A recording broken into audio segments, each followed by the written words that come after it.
Good morning and buenos dias, Longhorns. This is Dexter Russell with your weekly information segment.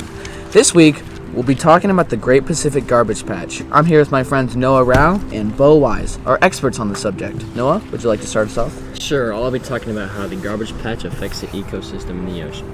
The garbage patch, which is the topic of this broadcast, is located in the Pacific Ocean, which is split up into two halves, the east and the west. The garbage patch stretches 1.6 miles off the coast of America to the coast of the UK. The patch is held together by ocean currents which circle a mass. The land mass is comprised of about 80% plastic and 20% other marine debris.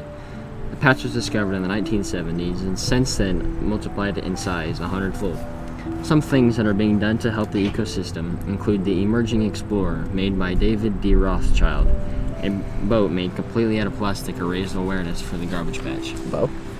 Hi, BAU World here. I'm here to talk about the threats of this environment. As plastic stems in from all over the world, it continues to add to the patch's mass. Animals get tangled in the plastic, resulting in a loss of movement, which can slowly cause them to die. Other marine animals mistake small pieces of plastic for food and die as well.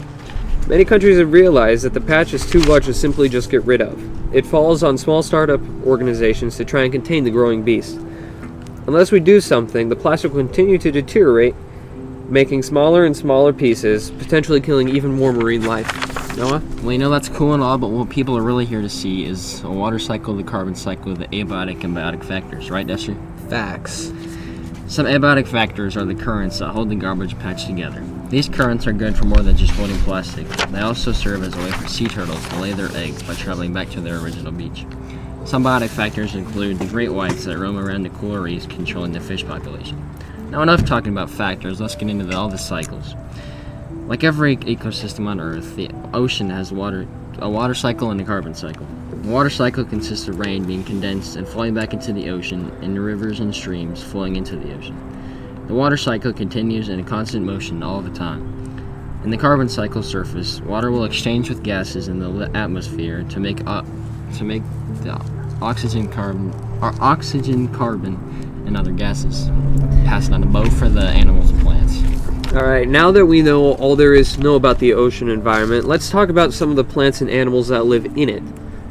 To start us off, we've got the sea turtle. Many different species occupy this Pacific Ocean, but they are all at risk because of the garbage patch, whether it is getting tangled in plastic or consumption.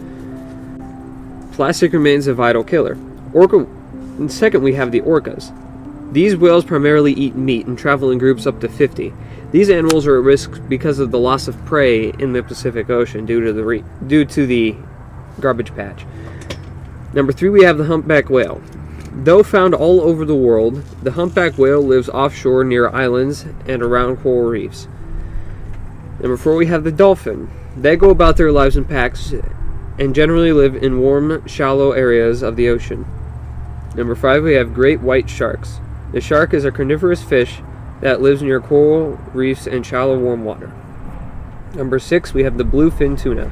One of the most common seafood options, this fish just passed the vulnerable mark on the extinction list, and several organizations have dedicated themselves to helping it. Number 7, we have seahorses. Found most commonly in shallow, warm salt water all over the world, the seahorse commonly eats plankton. Number 8, the red lionfish. This fish hunts with its venom in the shallow salt waters of all oceans. Animals are cool and all, but what really matters are the plants. Our first plant is the spiral-rack. It's a common ragweed that grows just below the high water mark all around the UK. Our second plant is the seagrass, a tape seagrass which is edible and many people in Australia enjoy it. The kelp, a brown seaweed that typically grows in large underwater forests. Wacamine, an edible brown seaweed much like the seagrass that we labeled before.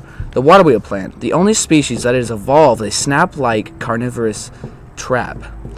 The sugar kelp, like regular kelp, it's like regular kelp, but it has a yellowish-brown marine algae that is widely cultivated around the world. Red algae, like regular algae, but red. Diatoms, many different kinds of plankton that live all around the Pacific. Each animal and plant plays an important role in the ecosystem of the ocean. Every animal and plant lives in harmony as a chain of energy to support itself. Take the clownfish in the sea anemone. The plant provides a home for the fish, and the garbage patch offsets this natural harmony. and further endangers our marine life. We must find a way to solve this problem. Noah? We do, in fact, have one solution, BAU World. What is that? That's right. Nuclear force. Correct. The largest ever recorded nuclear bomb was the Tsar Bomba made by the Russians. One Tsar Bomba has the blast radius of the state of Texas.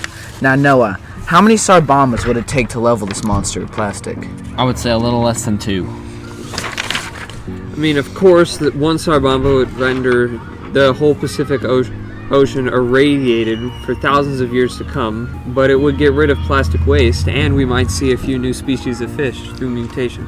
The solution of the TSAR Bomba would cost about $60 million. The bombs can be launched and on target within minutes of Russian silos. Well, there you have it, folks. Our solution to one of humanity's biggest plastic problems: nuclear warfare. I'll see y'all in the next one.